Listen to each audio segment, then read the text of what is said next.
And we are live, I think, I hope. Friday the Yes. 13th. Welcome to Oh Potato Peeling. dear. I haven't even noticed the date today. Oh, God. What rock have you crawled from underneath? I don't know. Right. Are you superstitious? No. No, not at all. Good. What are we doing? We're doing peeling potatoes. Episode 4. We have reached the 4th episode and we're still talking with each other. How Amazing. strange. Amazing, isn't it?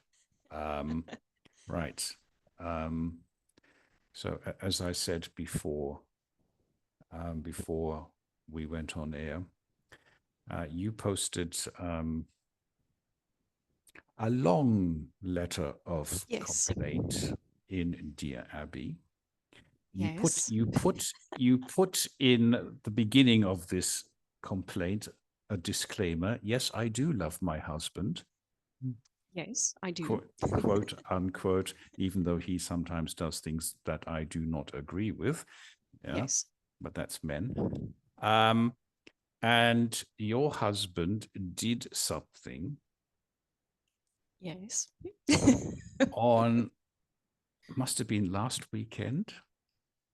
Sunday. Sunday. Last Sunday. Yes. He did something on Sunday. And my question that I have been harboring for days on end, it's been torturous, was I am curious, can you tell me or describe to us, the listeners and the viewers, describe to us the moment, the precise moment when this incident happened? Because I understand it, you were at home. Yes. And your husband was out and he did something. Yes. And he walked through the door and you saw this whole thing open up in front of you. Great. So what happened? There's a new movie on our like it's called DSTV. So the channels, different channels from across the world. Mm-hmm. So it has History Channel, Kids Channel, sports, mostly sports. Mm-hmm. And that's why we have it. It's for the sport. But there's a new movie. It's called Wild Robot or The Wild Robot or something in those lines. So this robot ends up on an island after the ship or the container fell off the ship or something. So I watched this movie with my son on Saturday night. It was very nice, refreshing, Mm-hmm. because we are tired of watching the same thing over and over. He likes to watch things on repeat. And this robot found an egg. This egg is, it was a goose, I think, a goose Okay. or a duck, I can't remember. Okay. And then she took this as her duty to take care of the egg. And when the egg hatched, she also made sure that she had three things that she had to teach it. First, to swim, then to fly, and the other one, I think, was to take care of itself or something in those Mm-hmm. lines. But the swimming and the flying was hilarious. Mm-hmm. Okay. So eventually, this little duck grew into I think it's a duck. Let's say it's a duck. Mm-hmm. Grew into a bigger one, and then the duck migrated to Africa when the winter came. And the robot was left on the island with the other animals. She saved them. Whole story short, the duck came back and they lived happily ever after until the company who produced or who made these robots sent someone to collect the robot. Mm. Um, they had a short little war and they took her back to where she belongs. Okay. And they tried to wipe her memories. Oh. But that didn't work because whatever she learned and whatever she felt was from her heart in the end, not her brain, her robotic brain. Okay. So And the robot heart. robots have hearts and have emotions. Okay. We'll In be the fine. movie, yes. She didn't have them in the beginning, but she grew them as she lived on this island. Okay. So she was actually a wild robot. But anyways, so my son came up with this idea that he wants a duck. So I explained to him, you can't have a duck because we don't have a place to keep the duck. We don't have a pond for the duck to sleep in. It's winter, it's cold. Okay. Then on Sunday morning, he woke up, he got dressed, he wants to go to the pet shop. Okay. I said, I'm not going with you. My husband said, okay, I will have to take him now because he's already dressed. He's on a mission. So they went to the first pet shop. They do have exotic animals, snakes, spiders, lizards, bearded dragons. They even have a very interesting, it's called a caiman lizard. So it looks like a crocodile, but it also looks like a lizard, swims in water, and it's a nice green shade. But I don't want this. My God. I mean, it's mind blowing what you can buy in a South African pet shop. It's crazy. There's ferrets, there's foxes, there's sometimes they do have chickens. They have monkeys, different kinds of monkeys. They have parrots, different kinds of parrots. and it's legal and to all buy. kinds of. It's legal to buy these things. Yeah? For some of them, you need to have a permit, but I'm sure the owner of the pet shop knows how to help you with that. Okay. She also needs permits to keep these animals, and she imports them. So she gets a lot of different animals from a lot of different places, and the SPCA. So the SPCA actually takes care of the animals around the areas, dogs, cats, farms, you name it. They also go to her shop regularly to check what is happening there.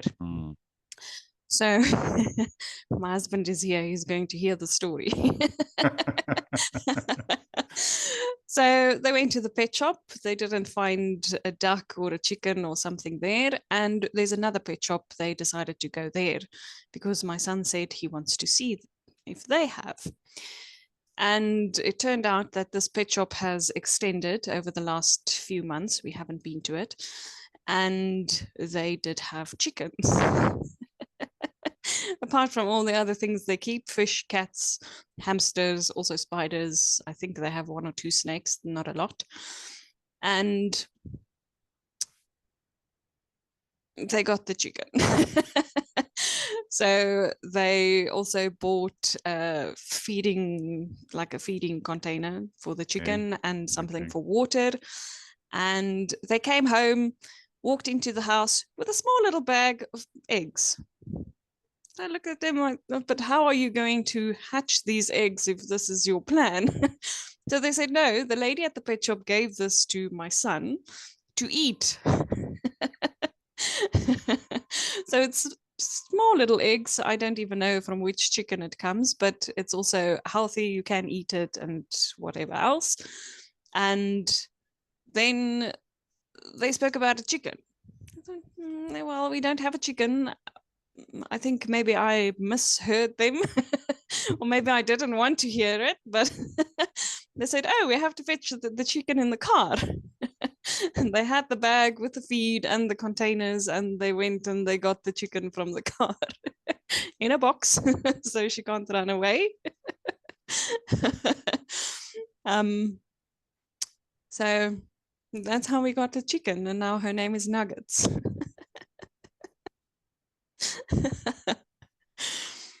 I think it's safe to say that you were not amused. No, not at all. With the history of pets and the fighting with the dogs and everything. Yes, I mean it's quite a bloody story at times. Yes. Dogs versus rabbits, or rabbits versus dogs. Yes. War in southern Johannesburg. Okay, the first dog war and the second dog war, and then the removal of such, etc. Yes. So, I mean, it's sort of kind of mind blowing. You're not exactly enthusiastic about Nuggets having moved in. It happened No. anyway, but it happened No. anyway. Yeah. It happened anyway. Yes. So you know.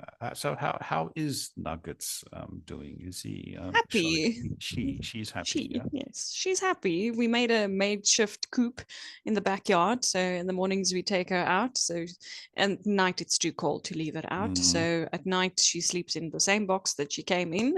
mm, I added a blanket in there. okay. And then we close her in the shower. So it was my suggestion to keep her in the shower because first of all, it's easy to clean in the mornings. Second Mm, of all, the dogs can't get to her. She can't get out. She has her food, she has her water, and she stays warm. okay. Who cleans the shower? Because I mean, the Do expression I on your really need to answer? well, I do. it was a slightly rhetorical question. I do. Okay, all right. Well, and then at some point, Nuggets will start laying an egg, and then of course you will have or your son will have a egg for breakfast every morning, courtesy of Nuggets. Yeah. Yes. So, from what I remember from when we lived on the farm, a chicken lays 1.5 eggs per day. So, 1.5. maybe, yes, 1.5 with the calculations. So, one egg, skip one day, then another egg. Okay. So, it would be one egg every second day, basically. Um, so the reaction that you may have hurled at your husband and your son, what is the chance of Nuggets having a companion? Because I mean, one chicken will feel lonely. Or am I I stirring? don't know. Am I stirring I don't too know much? yet. Maybe if after the winter, if we can sort out a coop and then we'll look into that. Okay, okay. But your son is happy, Everyone's happy. and Nuggets has moved in. Okay, Yes. all right, brilliant. Well, Brida has a chicken. Yes. Okay, so we do have some topics here. So what are you going to throw at me? Let's talk about the Christmas in July. Yes. So when I told you about this, you said this is genius. This is very good. And I asked you if you have something like this in your country. So tell me about that. Well, okay. So here in France, it's being in the Northern Hemisphere. It is now about 24 degrees outside. It's 10:30 in the morning. It's 24 degrees outside. So Christmas is probably as far away as it can be. 6 months. Imaginatively. Yes. And also, France is about to close down. So come the beginning of July, when the school holidays start, and they last for about just over 2 months. Yeah, this country literally shuts down. You cannot get anything seriously done for the love of money, Okay. because of the French lifestyle. The French love to live and enjoy life, and it is a highly productive country. Surprisingly so, but the French way of life is you work, but you don't work to live. Yeah. You go with the flow and enjoy life. So for 2 months, Yes. nothing happens. So Christmas in July is like totally alien, because it's far too stressful to do anything like that over here.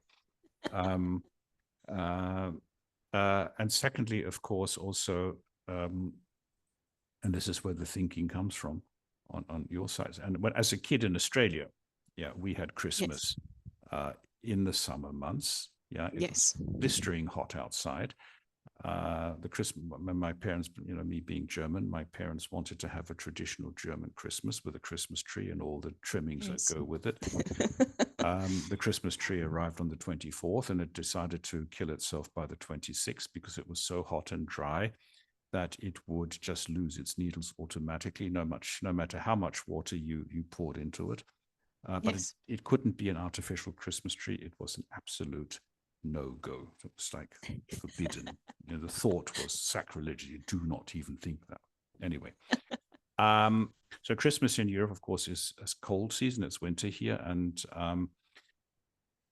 there seems to be also an important part of it. I mean, let's leave all the religious side of Christmas to one side for a minute, but sort of in the cycle here, October is sort of the golden month when the leaves start falling. They turn color and start falling. It's quite, depending where you are, quite a beautiful month. It's still relatively warm, but you're sort of moving. November tends to be sort of like this dark, dreary month where it's Oh dear. foggy, it's cold. There's a couple of religious holidays here. You think about people who have died, and it's sort of like it's so depressing. Yeah, and the days, and we revert to winter time on the last weekend of October. So all of a sudden it gets dark quite early. Yes. And sort of when we head towards the winter equinox, it gets, at least where I live, it gets dark at about 4:30 in the afternoon. So Christmas comes along, and it's all these candles and these cozy lights and the warmth, and we drink mulled wine, and we go out and go to Christmas markets. And it's a very warm, cozy atmosphere in a very dark month. Yes. And that's where the magic of the secular side of Christmas comes in, because especially down in Strasbourg, I tend to avoid Strasbourg in December because the city is just one gigantic Christmas market, and it takes you. I mean, now it's bad. It takes you. When I drive to Strasbourg, it takes me an hour to get to Strasbourg, and then another hour to get to where I want to be in Strasbourg if I'm driving at the wrong time of the day. But at Christmas, it's just like mayhem. Yeah. So either you take the train or you just don't go in, period. End of discussion. Because everything is sealed off. There are security control points. You cannot enter the town without going through security checks because of a terrorist incident a couple of years ago, etc., etc. So Christmas in July on this side of the equator is totally, totally, totally alien. Yes. That said, where you are in the middle of winter, if you take the atmosphere and the cold days and the short days, etc., though your winter is still very sunny by comparison. We just we sink into this dark gray, horrible, gunky month. And we stay there for about 3 months. Sunshine is rare. Yeah. Yes. So I can understand where you're coming from on this one.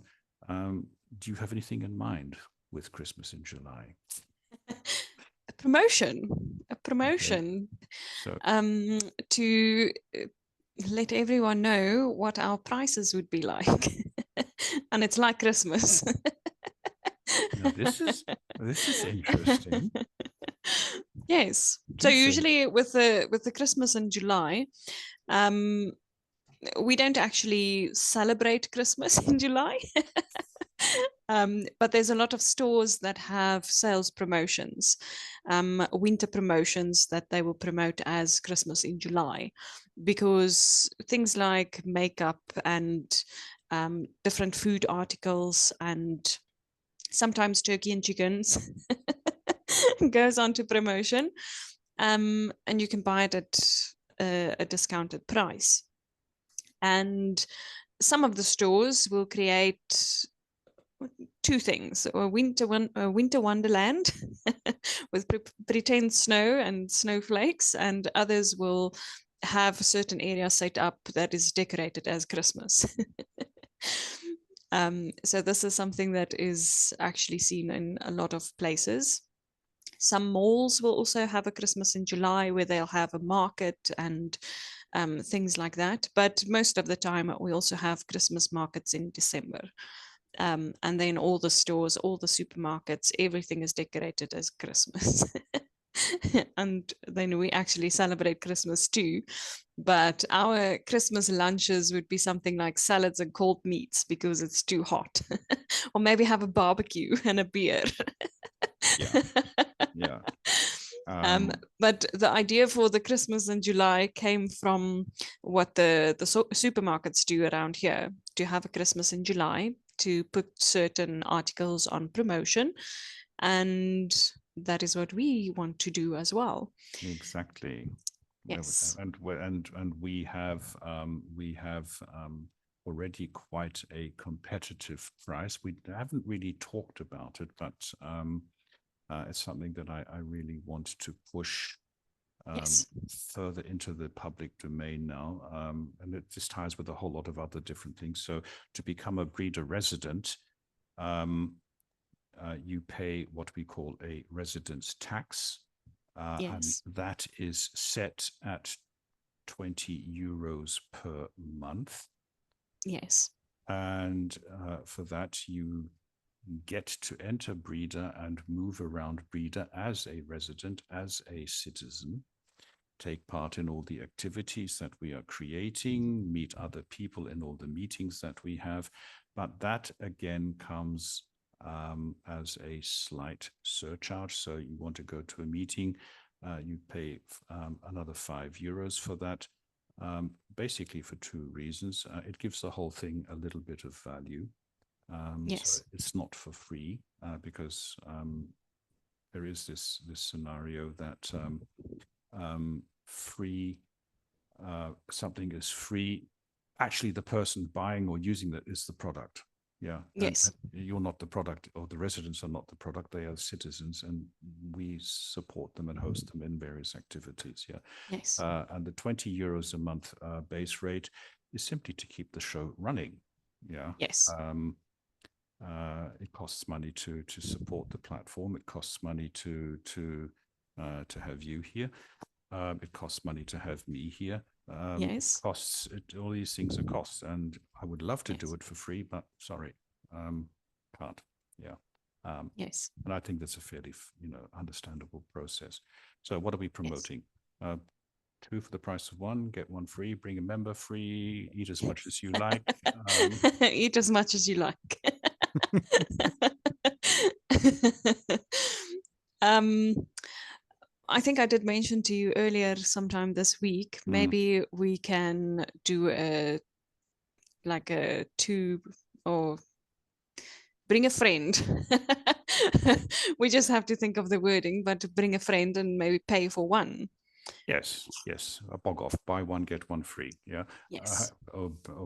So a bog off, buy one, get one. Bring a friend, and bring yourself and bring a friend, and Yes. the friend will pay for you. Yeah, yeah. So basically, during July, two for the price of one. Limited Yes. season.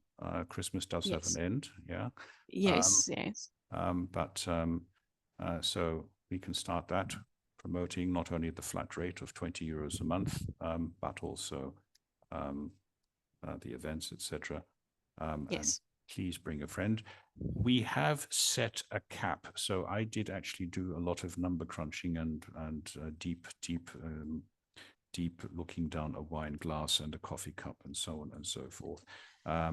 And we have set a cap of, I've probably said this before, 250 people. Yes. That is the size of the community, give or take one or two.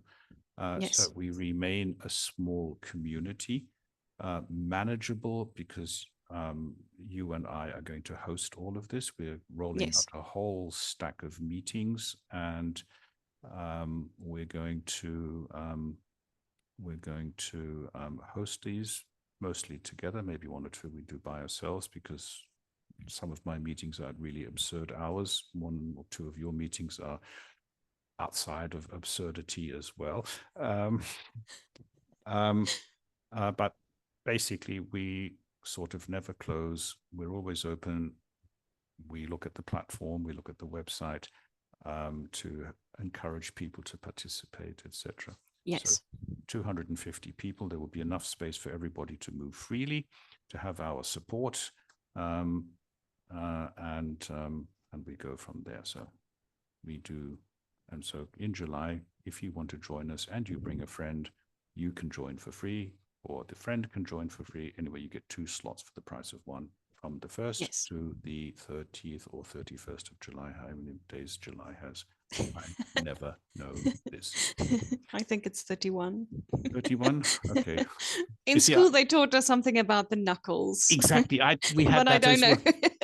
No, I can't remember which is which. No. You start in January, and that's the knuckle one. So January, February, March, April, May, June, July. So I hit a knuckle. So 31 days. I can't actually tell you this because I've got a wall calendar to my right here, but it only goes to the 30th of June, and then I have to turn it around, you see. Oh dear. So, but because I'm already sort of working into July and August in some of my plannings, sorry, my timeline ends on the 30th of June. I can't do anything For now. Yeah, for now. Until you turn it over. Exactly. So if you have a question that pertains to anything after the 1st of July, I can't answer it. Go to Janita. Yeah. I'm always available. Exactly. We never close. Yeah. My calendar goes all the way to December. Yes. You see, you're much more long-sighted and far-sighted than I am. Yeah. Women think differently. Yeah. Women think. I think so too. Yes. Right. Okay. Shall we talk about yesterday's lunch? We can. Yes. What do you want to talk about? Lunch the with movement. Yes. So lunch. Lunch with Janita and Frank, which airs every Thursday from 11:30 till 12:30 Central European Summer Time. So GMT +2. If you live in a different time zone, you do the math. What we talked about movement yesterday, didn't we? And it was one of my topics. Yes. So did you dance in the kitchen with your wine last night? No, I did not, because I was too busy doing other stuff. Sort of dinner sort of fell by the wayside a little bit. I did sit outside with a glass of wine to watch the sunset, as one of our, because we do these stupid things here. We keep the time. When does the sun go behind the hill? Okay. And yesterday evening, it went behind the hill at 18 minutes past 8. Okay.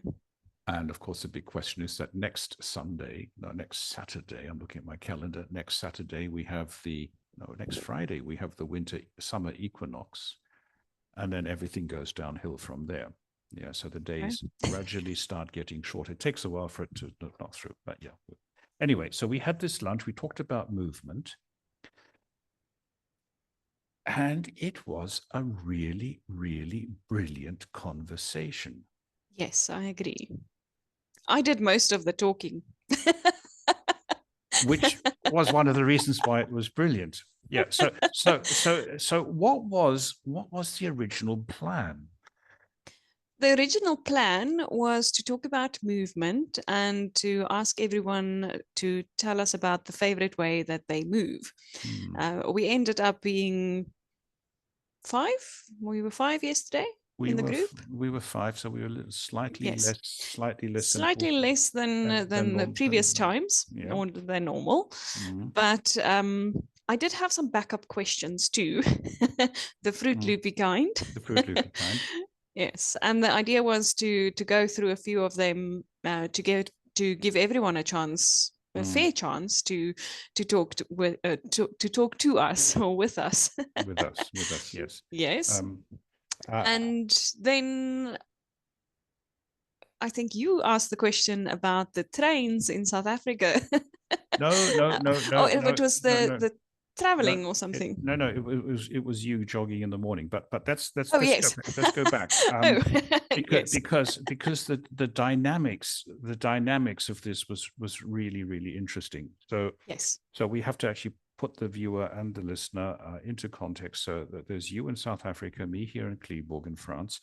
We had Rosie in Sao Paulo, and it's 6:30 in the morning for her when she joins us. So she's sort of like quite naturally go yawning away, and where's my coffee? And it's winter as well, so it's very cold. And she was complaining and this was the beauty of it. She complained in a very natural conversational way about how cold it is there Yes. at the moment for her, by her standards. So it was 10 degrees in the morning. Yes. And then she sort of quite naturally explains that she had about, I don't know, 25 trillion layers to keep warm. Yes. And it was such a natural way of doing this. Yeah. And Yes. that was the first thing that sort of resonated with me. We come and then we move across to Seoul in South Korea, where Clea joined us. 18 years old, French national, about to move to the UK, to Edinburgh in Scotland for September to study something there. So we have also the different generations, different locations. Yes. And then we have Bruce, a retired professor, a futurologist, sitting in London. And I'm going to leave Bruce where he is for the moment because that came later in the whole conversation. Anyway, so you started with the sort of opening question, how do we like to move? And it was fairly predictable. Yeah. Everybody Yes. focused on exercise, sports, keeping fit, because this is the mindset. This is what we are being Yes. trained to do. This is what Exactly. society is. We are now responsible for everything and ourselves. You cannot rely on the government or any other organization. It's your life. You Yes. do what has to be done. Until this idiot that you're talking with comes along and says, well, actually, I like dancing in the kitchen. When I'm cooking, I drink wine. I just break all the rules. Yeah. But Bruce also said, I don't believe in exercise. Yeah, but because we're both a little bit older. Yeah. He's even older than I am. Yeah. And But we he don't, did the calculations that shocked me. well, we'll come to that one in a minute. And then, of course, because we cannot leave you off the hook, Yes, of course. you have to confess and tell all as well. And you start talking about jogging in January. You and your husband started jogging in the Yes. mornings. And then your routines changed, and that was no longer possible. And you said the key word, which completely changed the dynamics of the conversation. You Yes. said it is unsafe for you to go jogging by yourself in the morning. Yes. And it's generally considered to be such in certain parts of Johannesburg, South Africa, wherever. And this word, Yes. unsafe, it hit Clea like a Yes. meteorite. Yes, she was shocked. She was really shocked. Because this is at the forefront of her thinking. Yeah. Yes. It's that generation. And Yes. she asks a simple question, and that triggers your monologue Yes. about everyday life in South Africa. Yes. You describe quite graphically the compound that you live in. Yes. And the interesting thing, I mean, I have heard of these things before. It wasn't actually anything new, but what was new to me was there's a person I know. I speak and communicate with her almost on a daily basis, and she's describing to me the environment that her house is in. And it's like, it's really close all of a sudden. It's not something abstract. It's something like, wow, okay, it does exist. Yes. And then, of course, the conversation flows, and this is the beauty of it. And this is what we're trying to do in Brida.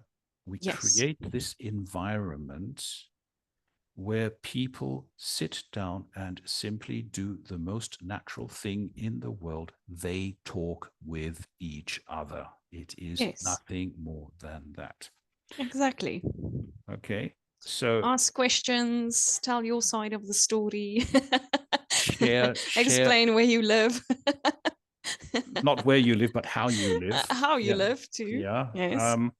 And in the process, you learn a lot of things. But the whole discussion goes on totally deeper, because at one point you were talking about the rugby stadium in Johannesburg and the issues with that, and there were people thinking about or demanding, or there's a discussion or whatever to build a second stadium, ludicrous as that might sound.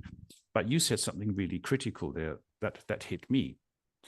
You said that you and your husband or your family had watched a rugby match between South Africa and New Zealand. Yes. And that triggered all kinds of emotions in me, because those are two gigantic rugby countries. I mean, the Yes, Springboks against the All Blacks, it doesn't get much exactly. more legendary than that. Yes. You know? Yes. And that sets into force a whole intercultural mechanism, Yes. because, and I didn't ask you this, but I mean, how, I suppose the South African rugby crowds know that the New Zealand haka that they do at the Yes. beginning. Even Yeah, my son knows that sometimes he will do the haka in the living room. exactly. He will But start with exactly. And you're jumping up and down doing it. Yeah. But that brings with it a whole train of intercultural yes, awareness that exactly. people don't necessarily see or understand. Yeah. Yes. And I have this same thing when I speak with Ritesh. We talk about cricket. Now, in France, cricket is unknown. Yeah. And Yes. I'm out of the cricket. I used to listen to cricket commentaries in Australia. It's like, and he's doing this. And so you just sort of gently nod away as some 22 people are in the Yes. field trying to hit a ball around the corner or something like that. Anyway, um, so so rugby and cricket sort of come with it, and the whole ethos of the sport, the country, Yes. the whole relationship that have. Okay, so and then enter Bruce.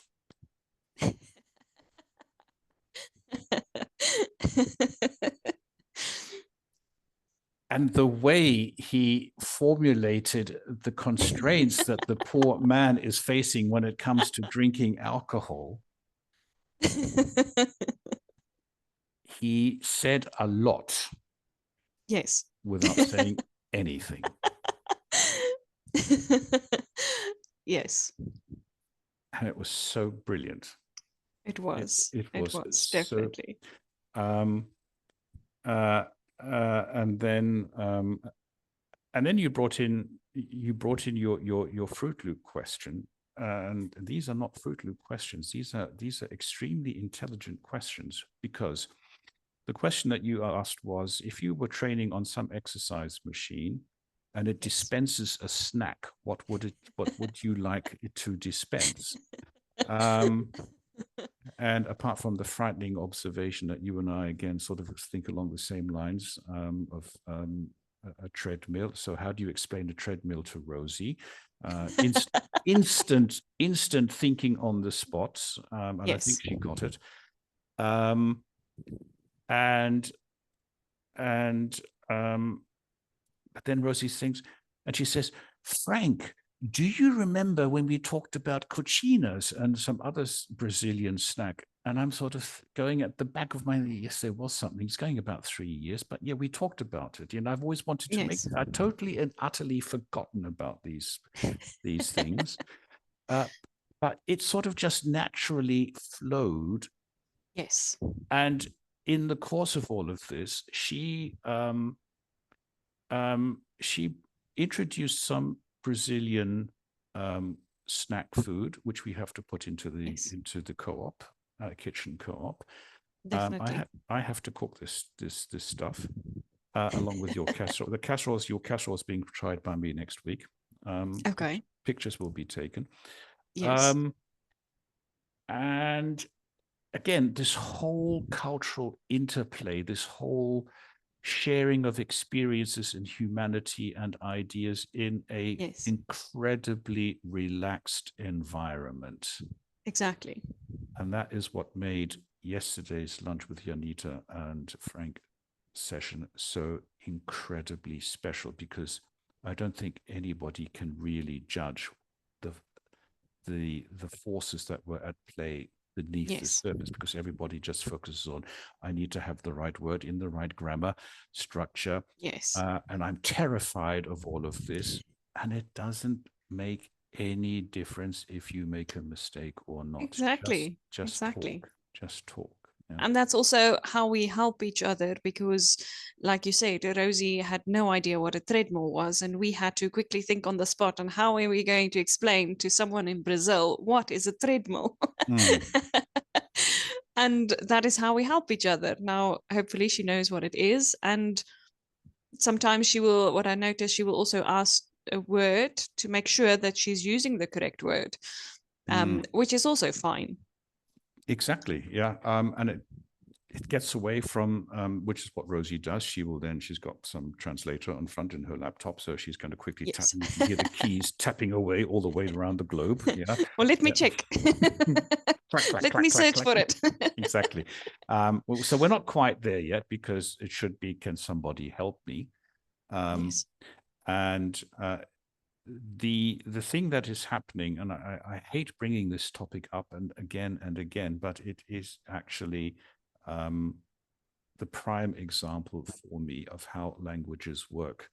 Yes. So it is a known fact that my wife had a life-changing accident 2 years ago, and almost 2 years ago, and it was so bad that the people that we dealt with, the doctors, the police, the legal side of everything, the lawyers, the court, it really sort of mushroomed out into a huge thing. We did not have the time to go to a language school and learn how do you say this, that, and the other, Yes. because it was too serious. Yes. And what I'm saying here is that the people that we dealt with became our language teachers. Yes. They knew that we were out of our depth. I mean, how much how fluent are you? You can be fluent in a language, but when you come to highly specialized topics that, the normal citizen just doesn't go there Yes. normally. Yeah. But we were pushed into this. And the interesting thing is that, even the authorities like the court, the people in the court, the police, yeah, they were Yes. all understanding and cooperative, maybe because we live in a border region, so there's this mixture of languages. But if you go a step forward and attempt to say Yes. something, and it is blatantly obvious that this is not your first language and that you are struggling, people will generally reach out and help you, because Yes. there's something more important at stake, whether you speak it grammatically correctly or have the right word. I mean, we had nothing about the whole, it was like Newland, added to which that we didn't even know the system, because French Yes. legal system was, we'd never be experienced it before at this level. Yes. Yeah. So, and this is what we're trying to create, simulate reality, Exactly. but in a safe, caring, supportive environment. Yeah. Yes. And if you think about the way that kids learn as well, they will watch TV in different languages. When my son was a little bit younger, he didn't bother actually listening to what they were saying. And then he would start using the words. He watched something in Spanish and he watched something in French, and he would use these words. And then I would notice, but why are you speaking Spanish? What happened to your English? What happened to Afrikaans? And why are you speaking French? But it's words he heard on the shows that he watched. And the same with English and Afrikaans. There's not a lot of Afrikaans shows that he watches, but he learns that in school. The same with English. He learns English by watching TV shows, listening to songs. This morning he was sitting on the couch singing some country music again. But that's how he learns. So, not by sitting down and teaching him the strict grammar, but by listening and trying to speak it. Yeah. And that is what we are trying to do with adults as well. Listen to the language, try to use the language, because we learn by speaking and listening, not really focused on all the grammar.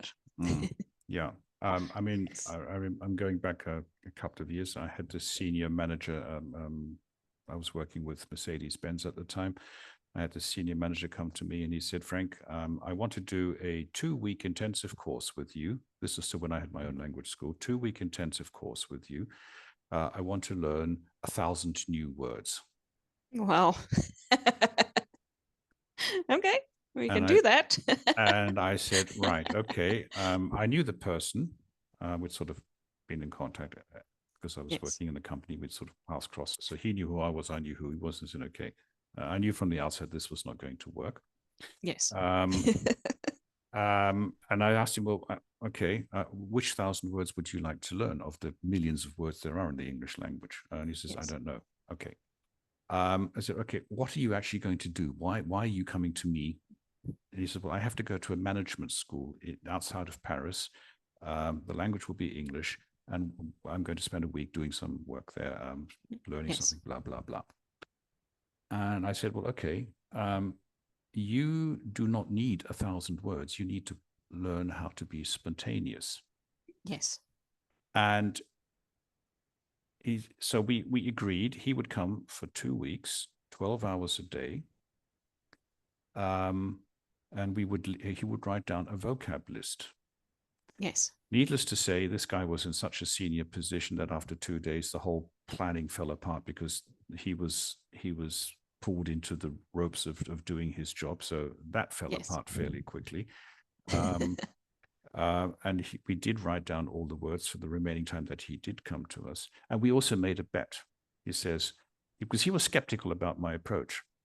And I Yes. said, okay, so, can't remember what his name is. I said, so-and-so, if I am proved wrong, you buy me a drink. If you are proved, and if I'm proved right, you buy me a drink. Anyway, so the other one would buy a drink, whoever Yes. was right. I don't know if I got that correctly. Anyway, so we went through 2 weeks, more or less than more, and we tallied up his words, 250. So at this stage, I was in the wrong side of the bet. He went to Paris and he disappeared off the face of the earth, which is quite simple. You know, you've got a large company, it's about 10,000 employees Yes. in the factory that I was working in. And he sort of just disappeared. And I met him in Stuttgart in another scenario a couple of months later. And he says, "Oh, Dr. So-and-so, so how was Fontainebleau?" You said you were right. I did need to plan the spontaneity.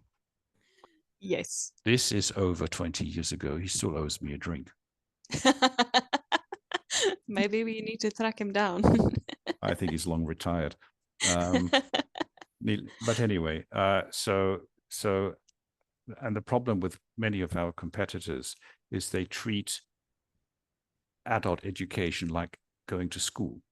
And Yes, adults exactly. have completely different needs. Yes. And as I keep saying, our biggest competitor is not any other training organization. They have their place. Yes. They all have their duties to fulfill. No, that's why we have a free market, and good luck to Yes. them. But our main competitor is that, oh, I'm too busy. I've got too much to do. I don't have any time, because adults Yes. lead busy lives. They have kids, they Yes. have stuff to do, they have to go to work.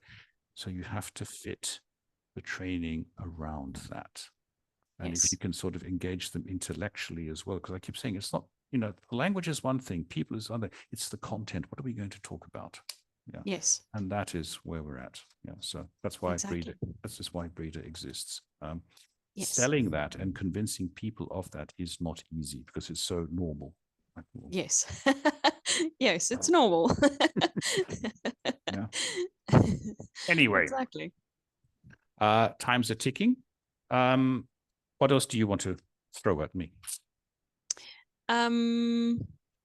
Looking at the list that you drew up, the haiku of the week. Let's talk about the haiku of the week. The haiku of the week. I actually have to pass on that one because I'm totally and utterly, I confess, unprepared. It came from Natalie, I think. And it was a piece, but I would have to share my screen, and then I would be violating confidentiality, etc. So I will take responsibility for that. I hadn't thought this one through. But they still need to write haikus for today. So maybe we need to look at those ones. But I really liked Natalie's haiku. I'm just going to open it. I won't share it. Yes, no, don't share it, but read it out. Yeah, because yes. I just want to see if I can find it. It's fairly. It's so There it what? is. Yeah. So can you So it slow? says, we don't need mountains. Here the echo resonates right deep within us. Hmm. Okay, so to put into context, Natalie, French national living in South Korea, Claire's mother, Yes. loves mountains, has a strong attraction. Yes. I don't know if the here is a typo. Mm, hear the echo, like listen to the echo, in my opinion. Listen to the echo. Yeah. So read the haiku one more time. Here in the mountain. No. So we don't need mountains. Mm-hmm. Here the echo resonates right deep within us. Yeah. So I'm wondering whether here Is a place or is it to listen? exactly. So there's a little bit of ambiguity there. So room for interpretation, which is what the haiku Yes, should do. exactly. And I think this is why I love this haiku so much is because it's the humans that echo and resonate with each other and the Exactly. communication, yeah, and the human connection.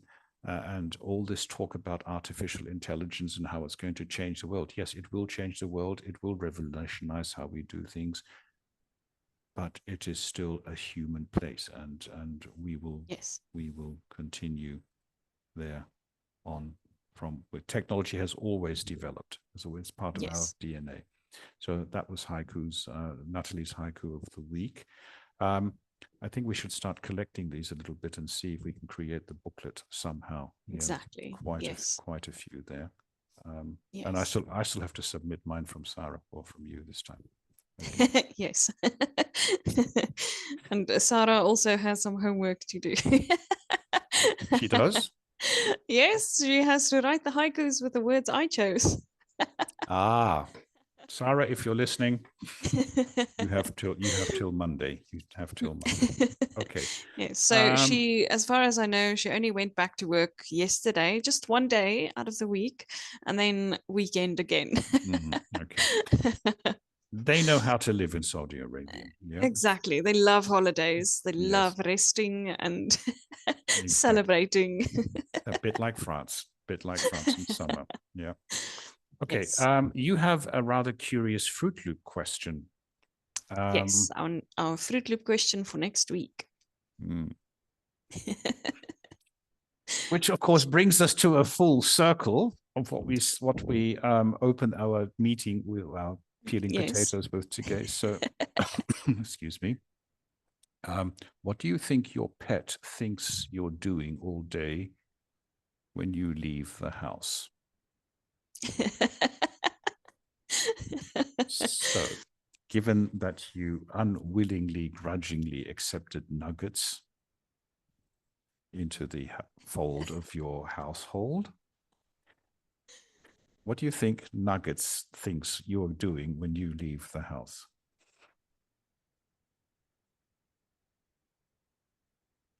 I haven't thought about the chicken, but I did think about the dogs. Bingo! You have been Fruit Looped. Exactly. Okay, so what do the dogs think? So I think the dogs think we go on a play date with other dogs. Because most of the time, when I go to my mom's house, they have 3 dogs, and 2 of them are Alsatians and one is a Jack Russell. And I usually go in, they are also closed off because they are a little bit loud and big and everything. So I usually go in and greet them, rub them a little bit because I have to feed them when they go on holiday. So they need to know who I am. But then when I get back home, the dogs are always smelling me. And I think they do smell my mom as well. They love my mom. They get excited when they hear her car outside. Okay. So obviously they smell my mom and then they smell the other dogs as well. So the one dog actually knows my mom's dogs because they used to live together, but the other one doesn't know them. So he would just sniff a little bit and then run away. But the one that knows them will continuously sniffing my feet and my legs. If I sit down, he will sniff my shirt because obviously he can smell the dogs and Yeah. my mom. So I think he thinks that I go on a play date. Okay. And then when we go to the supermarket, both of them get very excited because what did you buy for me? mm, yeah, and that's where dogs are so Snacks. exactly snacks from the treadmill. Yeah, Yes. little dog food, dried Yes. dog food thingies. Cats, of course, are totally different. Our four don't really care as long as there's enough food Yes. to feed them while we're away. Um, it's with us, it's the reverse. You know, if we're going away somewhere for a lengthy period of time, you know, a couple of hours, Mary's question is always, "What about the cats? Who's going to feed the cats?" Yes. I'm thinking, well, you know, they're old enough. There's food everywhere, and there's a whole buffet outside where they can get their mice and birds and whatever else they want to do. Yeah. Yes. So our cats, they don't really care. They're sort of like, okay, go away, leave us alone. Yeah. So that's what I think. Yes. I will. Do they ever get excited when you get home? They used to. They used to be sort of like a welcoming committee. Yes. Depending on the loudness of the stomach grumbling. Yes. But I will never forget when Sablé and Tortue are number one and number two cat. They are the oldest, and Tortue is the sleeping nap officer. Yes. Seen pictures. We got them from somebody 14 years ago, and they were little kittens, little balls of fluff. Yes. And I spent a couple of days at home, and then I had to go out for the day. Yes. I was terrified, and they could get, I think they were outside as well. I was terrified, and I drove home as quickly as I could to see whether these two cats were okay. And in the garage, there's a set of stairs leading up to an attic in the garage, and they were sitting up there, meow, meow, little cute balls of fluff. Oh, shame. Yeah, happy to see me. Yeah. Yes. So our mobster Uno, he's the most undisciplined of them all. He's happy to see us because then he can just claw his way through. So yeah. Anyway, so we'll put that Fruit Loop question into the pipeline and see what happens. Yes. Yeah. Okay. Yes. I think we should stop here. The clock is ticking. We don't want to bore our readers, listeners, and viewers too much. Anything exciting happening next week? We have another drawing challenge, even though I haven't finished mine for this week yet. I confess, I started something, but it's sort of like a rough outline. Yes, we have another drawing challenge. Yeah. Yes. And then obviously we have the Fruit Loop question of the week. Mm-hmm. There will also be some spontaneous Dear Abbeys coming through the week. Exactly. And then our new time slots. Yes. That's also very important, the new time slots Mm-hmm. for the creme brulee. Creme brulee, Wednesday evenings at 8 p.m. Central European Summer Time until 9 p.m. Yes. Yes. Yes. Might get some more people for that. Lunch with Janita and Frank. Plus, we're opening up a whole lot of different time slots, which are all empty at the moment. So people come to us, fill them, Yes. Talk, have fun. And Bruce will somehow in London arrange that we can pass food 8,500 kilometers down the pipeline. Yes.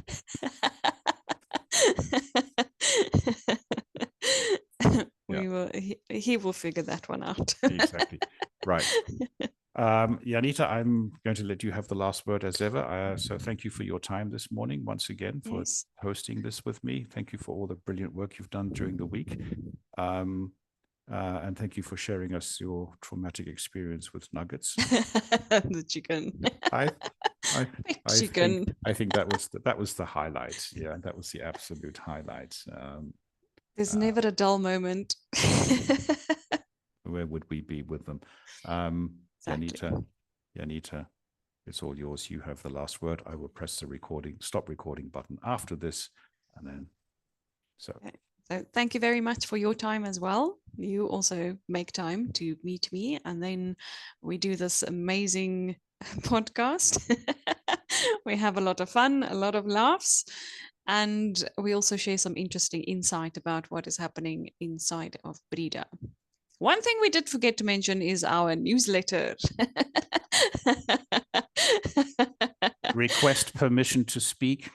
Yes.